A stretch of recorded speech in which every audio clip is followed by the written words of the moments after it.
অহা 30 জুলাইত ঢিঙত AIUDFৰ প্ৰতিবাদী কাৰ্যসূচী। অসম চৰকাৰৰ অমানৱীয় উচ্ছেদ আৰু ঢিঙৰ কাৰাবন্দী বিধায়ক হাজী আমিনুল ইছলামৰ মুক্তিৰ দাবীত অহা 30 জুলাইত ঢিং চক্ৰ বিষয়াৰ কাৰ্যালয়ৰ সন্মুখত AIUDFে এক প্ৰতিবাদী কাৰ্যসূচী আয়োজন কৰিছে।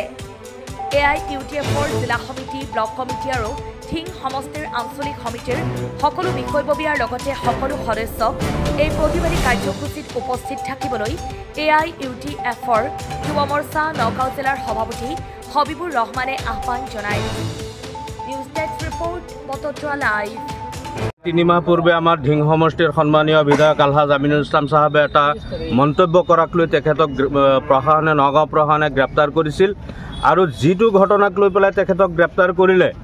তাৰ মাত্ৰ কেইদিনমান পিছত 12-14 দিন পিছতেই নগাঁও নিম্ন আদালতে হাজী আমিনুল ইছলাম সাহেবক তেখেতক জামিন মঞ্জুৰ কৰি তেখেতক জামিনত দিছিল। কিন্তু দুৰ্ভাগ্যবশতঃ অসম চৰকাৰে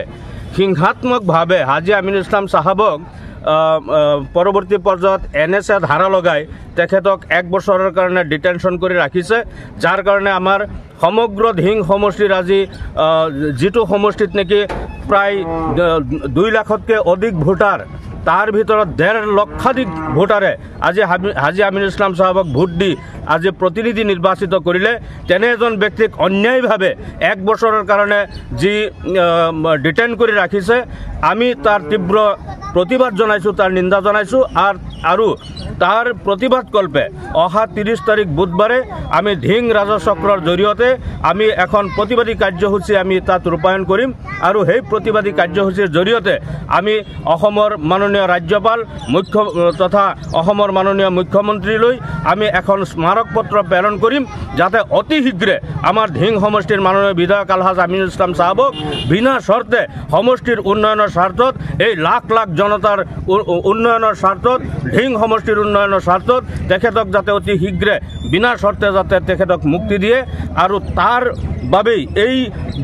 বৃহৎ প্ৰতিবাদী কাৰ্যসূচী 30 তাৰিখে আগন্তুক 30 তাৰিখে যি বৃহৎ কাৰ্যসূচী ৰূপায়ণ হ'ব,